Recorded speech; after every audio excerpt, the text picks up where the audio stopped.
Estaba esta mañana acordándome de cómo eran las cosas cuando era niño, allá por principios de los años 80, y cómo ha cambiado la vida desde entonces hasta ahora. Recuerdo que cuando yo era niño, una persona normal, un padre de familia normal, podía mantener un hogar. Quizás con algunas dificultades, no digo que no, pero hablo de un padre de familia normal que tenía un trabajo absolutamente normal, en una cadena de montaje o incluso comercial, en unos grandes almacenes, y podía pagar una casa, que a menudo tenía 3 o 4 hijos. Podía pagar un coche, podía pagar los uniformes del colegio de los niños. Insisto, con alguna dificultad, no digo que no, pero podía.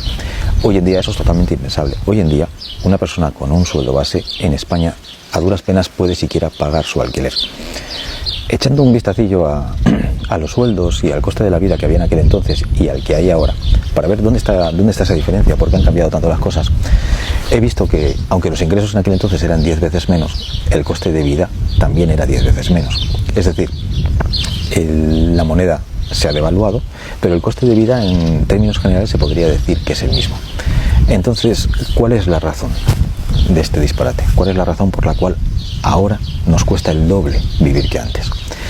Si uno empieza a indagar y empieza a revisar las diferentes cargas impositivas que se han venido aplicando, en el caso concreto de España, pero supongo que en otros países será igual, desde hace 40 años a esta parte, enseguida llama la atención que los impuestos no han hecho más que subir y subir y subir y subir.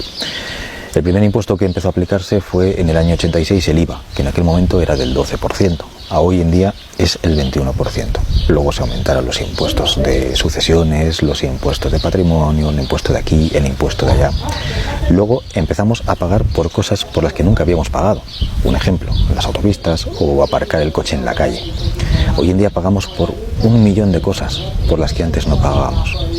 Entonces, toda esa carga impositiva que ha hecho que nuestro coste de vida sea el doble, ¿a dónde va? ¿Qué hace el Estado con ese dinero? Porque de la España de 1980 a la España actual no hay tantas diferencias. En aquel momento había colegios igual que hay ahora, había hospitales igual que hay ahora, había carreteras igual que hay ahora. Además vivimos en una época tecnológica. Se supone que ahora cualquier gestión, cualquier trámite burocrático tendría que ser más sencillo. El Estado tendría que ser más eficiente, no menos eficiente. Si miramos las cifras de los funcionarios que había en España en aquel entonces y las que hay ahora, el resultado es demencial, una auténtica locura. En el año 1975, en España había 500.000 funcionarios directos, con una población de 40 millones de habitantes. En el año 2020, en España, hay 3.500.000 funcionarios, con una población de 50 millones de habitantes. Es decir, la población se ha incrementado un 25% y el número de funcionarios se ha incrementado un 700%. Es una auténtica barbaridad. Y ese es el punto, esa es la raíz y esa es la base de todos los problemas. Ese es el motivo por el cual nuestro coste de vida es ahora el doble o el triple de lo que era hace 40 años. Pero ya no solo tenemos que asumir esa carga impositiva para mantener a todo ese cúmulo de parásitos, es que además nos mienten de forma descarada. Y basta con hacer una sencilla cuenta. Si cogemos un impuesto, por ejemplo, el impuesto del tabaco, se supone que el Estado español tiene hoy por hoy un impuesto al tabaco del 51%. Si yo voy al estanco y compro un paquete de Marlboro, me cuesta 5 euros. Y el Estado me dice que de esos 5 euros, el 51% son impuestos. Se supone que el coste de ese paquete de tabaco aproximadamente son 3,5 euros y el resto son impuestos.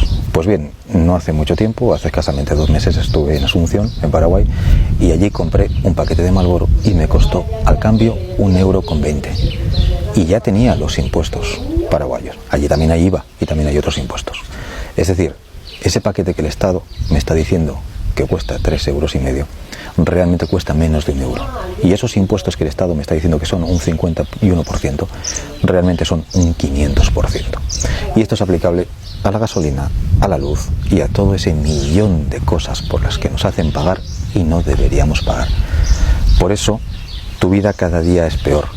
El problema no es el trabajo, el problema no es el dinero. El problema es que nos están robando y mintiendo por todas partes.